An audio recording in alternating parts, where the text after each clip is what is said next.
हाय, hello, नमस्कार. कसे आहात सगळे? मस्त ना? तर मी तुमच्या सर्वांचं अगदी मनापासून स्वागत करते माझ्या नवीन एका व्हिडिओमध्ये.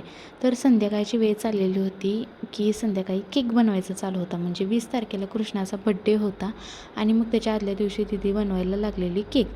तर हा केक बनवत होती, पण सगळं खरं की आमचं नियोजन सगळं फिसकटलेलं होतं. आता हे सुरुवातीला सांगत आहे, कारण की ना सुरुवातीच्या व्हिडिओ चालू करायच्या अगोदरच म्हणजे सुरुवातीलाच तुम्हाला सांगते की ज्या दिवशी केक कापायचा होता किंवा ज्या दिवशी बड्डे होता ना, तर त्या दिवशी काही तो केक आम्ही कापलाच नव्हता, कारण की ना शेजारी वारलेलं होतं. त्यामुळे म्हणजे ते पाहुण्यांच्यात होतं, पण तरी पण आम्ही केक वगैरे म्हणजे सेलिब्रेशन वगैरे काय केलं नव्हतं, कारण की किती जरी झालं तरी ते सुतक मानलं जातं. मग पाहुण्यांचं असो किंवा ते आणि कसलंही असो, मग सुतक ते सुतक. मग सुतकामध्ये बाळाला कसं ओवायचं, मग हा नियोजन म्हणजे हे विचार चाललं होतं आमचं. मग ते 2 दिवस जाऊन दिले. म्हणजे त्यांनी पण दुसऱ्या दिवशी लगेच माती वगैरे त्यांचं काय असेल ते केलेलं होतं. मग लगेच आम्ही तिसऱ्या दिवशी म्हणजे सोमवारी, तर शनिवारी कृष्णाचा बड्डे होत होता. मग रविवारी त्यांचं सगळं झालं आणि मग आम्ही सोमवारी ना बड्डेचं प्लॅनिंग केलेलं होतं. मग आता हे सगळं आता बड्डेला सगळं सोमवारी चाललेलं होतं. म्हणजे जेवण वगैरे करायचं. आता जेवण तर सगळं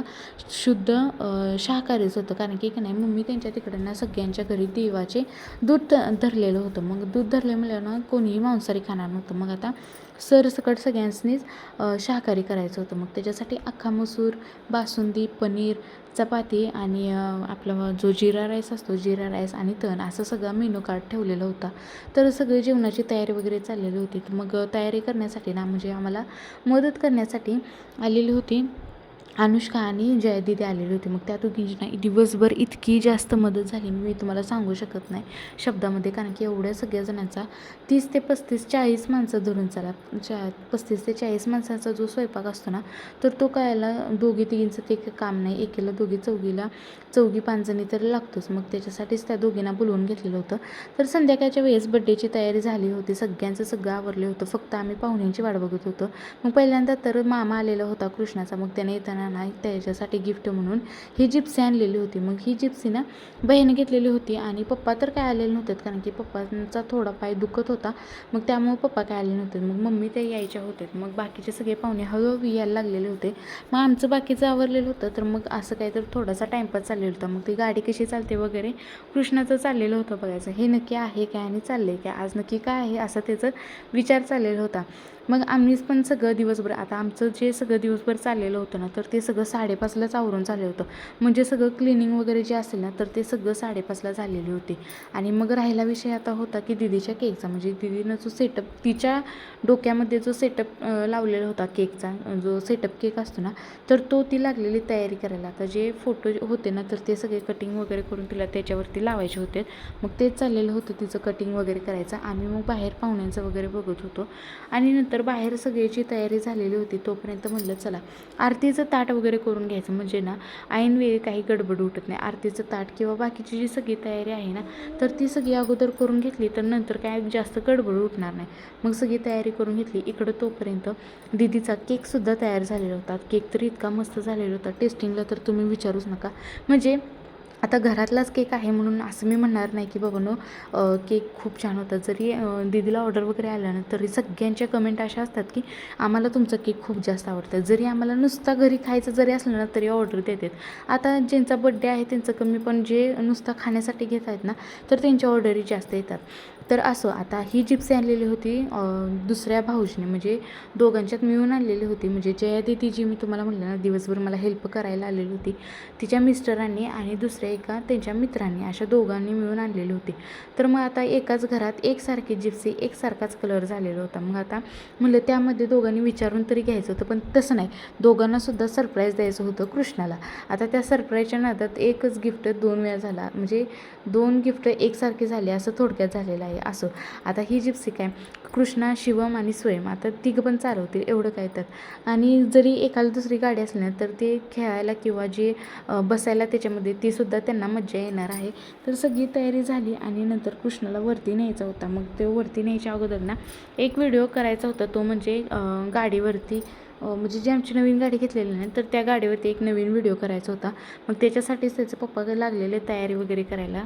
आता जी बाकीची सगळी चिल्लर पार्टी वगैरे दिसणार तर ती तर एवढी खुश होती ना कृष्णाच्या बड्डेला यायला, कारण की नाही त्यांना सगळ्यांना आनंद झालेला होता की कृष्णाचा बड्डे आहे. कारण की ज्या दिवशी त्याचा बड्डे होता ना तर त्या दिवशी सगळं आमचं प्लॅनिंग फिसकटलेलं होतं. तर मग सगळं प्लॅनिंग फिसकटल्यामुळे सगळ्यांचा मूड ऑफ झालेला होता. पण किती जरी आपण प्लॅनिंग वगैरे केलं ना, ज्या दिवशी जी गोष्ट घडायची असते ना त्या दिवशी ती गोष्ट घडत असते. त्यामुळे आपण किती जरी विचार केला ना तरी त्या दिवशी ती गोष्ट घडणारच आहे, किंवा त्या दिवशी मूड ऑफ होणार किंवा अत्यंत आनंदसुद्धा होणार असं सुद्धा लिहिलेलं असतं. त्यामुळे जास्त विचार करायचा नाही. जे झालं ते चांगल्यासाठी झालं आणि जे होणार होतं त्याच्यापेक्षा चांगलं काहीतरी झालं.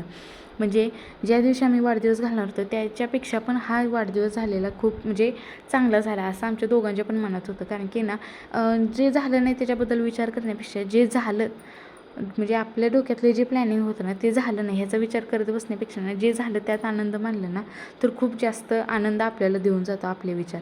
आणि जर आपणच असे विचार ठेवले ना तर मग आपली मुलंसुद्धा आपल्या बरोबर असे विचार करायला लागतात. कारण की ना जी गोष्ट त्यांना ज्या दिवशी भेटत नाही त्या दिवशी त्याच्यापेक्षा 2-4 दिवसानंतर ती भेटली ना तर ती अत्यंत चांगली भेटते. असं जर आपण विचार केला ना तर ते सुद्धा तेच विचार करू लागतात. आणि खरंच ज्या दिवशी जे प्लॅनिंग झालं होतं त्याच्यापेक्षा सुद्धा हा वाढदिवस इतका मस्त सुंदर आणि सगळे नियोजन म्हणजे अगदी व्यवस्थित असा म्हणजे वाढदिवस झालेला होता. आता तुम्ही आमच्या दोघांच्या खुशीवरनं तर तुम्हाला समजतच असेल की वाढदिवस किती छान आणि म्हणजे सुंदर झाला असेल. आणि त्यात कृष्णासुद्धा एवढा खुश होता, म्हणजे सगळी कुंडलची वगैरे आले होते आणि वाढदिवस ना खूप छान झाले होते.